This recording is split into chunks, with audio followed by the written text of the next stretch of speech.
नमस्कार मित्रों, कैसे हैं आप सभी का बहुत बहुत स्वागत है हम सबके इस चैनल मानव जीवन, धर्म विज्ञान और नैतिकता के इस नए संस्करण, इस नए एपिसोड में। तो आज हम जो चर्चा करेंगे वो धर्म के एक रूप की होगी। हमारे भारतीय संस्कृति में हमारे प्रथम पूज्य जो इष्ट देवता हैं, गणेश जी हैं, उनका एक विशेष रूप है। इनका बहुत कम शास्त्रों में उल्लेख है, लेकिन वह रूप बड़ा ही अनूठा और बड़ा ही अनोखा और एक यूनिक सा है, जिसके बारे में बहुत कम भारतीय जानते होंगे। वैसे तो शास्त्रों में गणेश जी के मुख्य 12 रूप हैं, जिनमें उनके रूपों का जो नाम है वह संस्कृत के इस श्लोक में गणेश जी की स्तुति में दिया गया है, जिसकी मैं भी चर्चा करूंगा। और वह श्लोक कुछ इस प्रकार है। प्रणम्य शीर्षादेवं गौरी पुत्रं विनायकं भक्तावासं स्मरन्नित्य आयुः कामार्थ सिद्धये। प्रथमं वक्रतुण्डं च एकदन्तं तीघं, द्वितीयं कृष्णपिङ्गाक्षं गजवक्त्रं चतुर्थकं लम्बोदरं, पंचमं च खष्टं विकटमेव च, सप्तमं विघ्नराजेन्द्रं धूम्रवर्णं तथाष्टमं, नवमं भालचन्द्रं च, दशमं तु विनायकम्, एकादशं गणपतिं, द्वादशं तु गजाननम्। तो यह जो नाम है यह हमारे हिंदू साहित्य में, हिंदू संस्कृति में, हमारे धर्म में यह गणेश जी के प्रमुख 12 रूप हैं, जिनकी हम सात्विक विधि से आराधना करते हैं। चाहे वह सहस्त्रार्चन के रूप में हो, चाहे वह गणेश अथर्वशीष के रूप में हो, या किसी अन्य गणेश जी की स्तुति के रूप में हो, किसी भी साधन के रूप में हो, इनकी जो पूजन होता है वह सात्विक विधि से होता है। लेकिन गणेश जी का एक रूप ऐसा है जिसकी तांत्रिक विधि से आराधना की जाती है।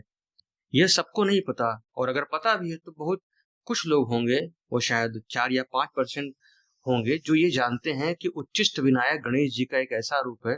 किसी किसी हिंदू साहित्य में, धर्म में 32 गणेश जी के रूपों का उल्लेख आता है, जिसमें ये उच्चिष्ट विनायक हैं। इनकी जो पूजा होती है वो अन्य रूपों से अलग तरीके से होती है। इनकी पूजा जो होती है वह पंचमकार से होती है, अर्थात अघोर पद्धति से होती है, अर्थात वामाचार से होती है। सात्विक विधि से इनकी पूजा नहीं होती है, क्योंकि हम सब जानते हैं कि सारे जो तंत्र शास्त्र हैं वह शिवजी के बताए हुए हैं। शिवजी से उत्पत्ति उनकी हुई है, तो जो शिवजी के पुत्र हैं अर्थात गणेश जी, उनका भी यह एक रूप उस पद्धति को समर्पित है। यह अपने साधकों को सभी तरह की जो सांसारिक भोग लालसाएं हैं उनकी पूर्ति करने में, शीघ्र पूर्ति करने में उनका गणेश जी का यह रूप अत्यंत ही सक्षम है और प्रबल भी है। किंतु इनकी जो पूजा होती है वह वामाचार से होती है, तांत्रिक पद्धति से होती है। तो इसके लिए एक सावधानी बहुत जरूरी है कि कोई उचित गुरु हो, जिससे साधक पहले दीक्षा ले, फिर किस प्रकार मंत्रोच्चाटन करना है उच्चिष्ट गणपति जी का वह गुरु के सानिध्य में ही करे, यही अच्छा है। क्योंकि ऐसी पद्धति में, ऐसे साधनों में मनुष्यों से गलतियां हो जाती हैं, तो जिसके निराकरण के लिए एक सक्षम गुरु का, एक योग्य गुरु का आपके आसपास होना अत्यंत ही अपरिहार्य होता है। अब इन गणेश जी जो उच्चिष्ट गणपति हैं, इनका उल्लेख तंत्र ग्रंथों में ही ज्यादातर देखने को मिलता है, जिसमें एक है बृहत तंत्र सार। इसमें इन गणपति जी का जो वर्ण है वो रक्त वर्ण का बताया गया है। उनका स्तोत्र, उनकी जो स्तुति है वह कुछ इस प्रकार है। रक्तमूर्तिं गणेशस्य सर्वाभरणभूषितं, रक्तवस्त्रं त्रिनेत्रब्ज रक्तपद्मासने स्थितं, चतुर्भुजं महाकाल दन्तं सस्मिताननम्, इष्टश्च दक्षिणे हस्ते दन्तश्च दधकरे, पाशाङ्कुशौ च हस्ताभ्यां जटामण्डलवेष्टितं, लाडचन्द्ररेखाढ्यं सर्वालंकारभूषितम्। अर्थात यह गणेश जी रक्त वर्ण के हैं। इनकी 4 भुजाएं हैं। एक में पाश लिया हुआ है, दूसरी भुजा में अंकुश है, तीसरा जो हाथ उनका वरद हस्त की मुद्रा में है, चौथे हाथ में दांत का टुकड़ा उन्होंने पकड़ रखा है, और उनकी कांति रक्तवर्ण की है, ऐसा मैंने पहले ही बता दिया है। और इनकी पूजा से मूलाधार, जो कि किसी भी मनुष्य में 7 चक्र होते हैं, उसमें सबसे नीचे का होता है मूलाधार चक्र। तो इनकी पूजन से वह विकसित हो जाता है, जिससे कि न केवल स्पिरिचुअल बल्कि मटेरियलिस्टिक एडवांटेज भी जो लाभ होते हैं वो उनके साधक को सहज प्राप्त हो जाते हैं इन उच्चिष्ट विनायक जी की अनुकंपा से, इनकी कृपा से। अब यहाँ तो इस तंत्र साथ जो है, इससे मैंने बताया कि वो रक्त वर्ण के हैं। एक और भी तंत्र में इनका उल्लेख हुआ है जो मुद्गल पुराण है। इसमें इनकी कांति नीलवर्ण की बताई गई है। इसमें इनकी स्तुति है, इनका जो स्तोत्र है वह है नीलाजुदादिनी वीणा शाली गुंजाक्ष सूत्रकम राजुच्छिष्ठा नामायम गणेश पातु मे चकः। अर्थात इसमें, इस स्तोत्र में गणेश जी की जो अंग कांति है वह नील वर्ण की है। इनकी 6 भुजाएं इसमें बताई गई हैं। एक में दुर्वा के सदृश कुछ उन्होंने ले रखा है, दूसरे हस्त में वीणा है, तीसरा हस्त वरद मुद्रा में है, चौथे में कमल का पुष्प है, पांचवें में अनार है, और छठे में इन्होंने अपनी शक्ति अर्थात एक देवी हैं जिनको ग्रहण कर रखा है, जिनको पकड़ रखा है। अब यह जो देवी हैं, यह शास्त्रों में इनके अलग अलग नाम बताए गए हैं, अलग अलग तंत्रों में।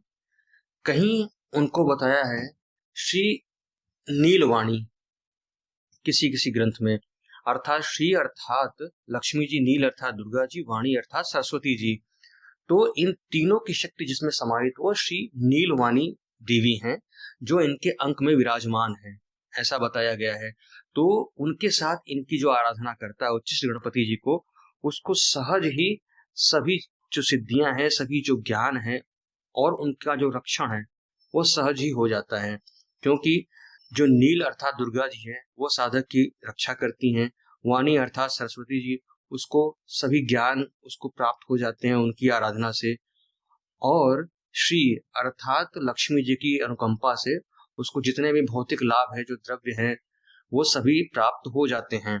कहीं कहीं इनकी जो सहचरी बताया गया है, इनकी जो शक्ति बताया गया है, वो उच्चिष्ट चांडालिनी को बताया गया है। अब उच्चिष्ट चांडालिनी के साथ इनकी पूजा करने की भी अपनी अपनी विधि है, जो उनके साधक अपने ज्ञान के अनुसार, अपने मतानुसार बताते रहे हैं।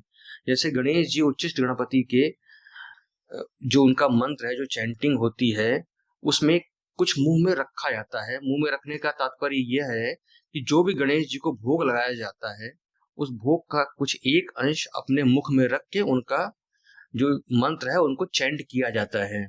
अब इसमें भृगु ऋषि हैं, इसमें गर्ग ऋषि हैं, इसमें विभीषण जी है जो इनके पूर्व उपासक रह चुके हैं। भृगु जी ये कहते हैं कि कोई फल रख के इनके मंत्र का चैंट करे। गर्ग जी ये बोलते हैं कि पान का पत्ता, बीटे लीफ रख के इनके नामों का चैंटिंग होना चाहिए। और विभीषण जी ने इनकी पूजा की थी, उनके अनुसार मांस का टुकड़ा अघोर पद्धति से मुख में रख में इनकी पूजा करनी चाहिए। और इनकी कृपा प्राप्त हो इसके लिए एक तरीका यह है कि जो इनके पूर्व साधक हैं, जो इनकी साधना में हमेशा लिप्त रहते हैं, इनकी उच्चिष्ट गणपति जी की पूजन अर्चन नित्य प्रतिदिन किया करते हैं, उनको श्रद्धा पूर्वक बुलाए, उनको भोग लगावे, और जो उनका प्रसाद बचता है अर्थात उच्चिष्ट है, वो उसको श्रद्धा पूर्वक ग्रहण करे तो भी इनकी कृपा प्राप्त हो जाती है। अच्छा, अब उच्चिष्ट का तात्पर्य क्या है?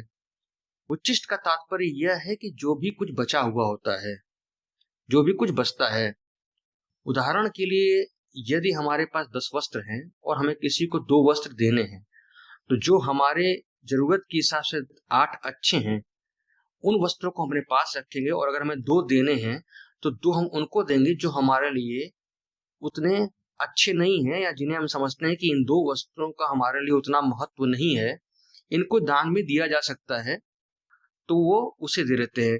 उसी तरह उच्चिष्ट का तात्पर्य यह है कि जो भी बचा कुचा है, ये गणपति अपने किसी भी साधक में भेदभाव नहीं करते, और गणपति के जो रूप है वह सात्विक हैं। उनकी पूजा पद्धति सात्विक विधि से की जाती है। इनकी पद्धति अघोर पद्धति से भी की जा सकती है उच्चिष्ट गणपति जी की।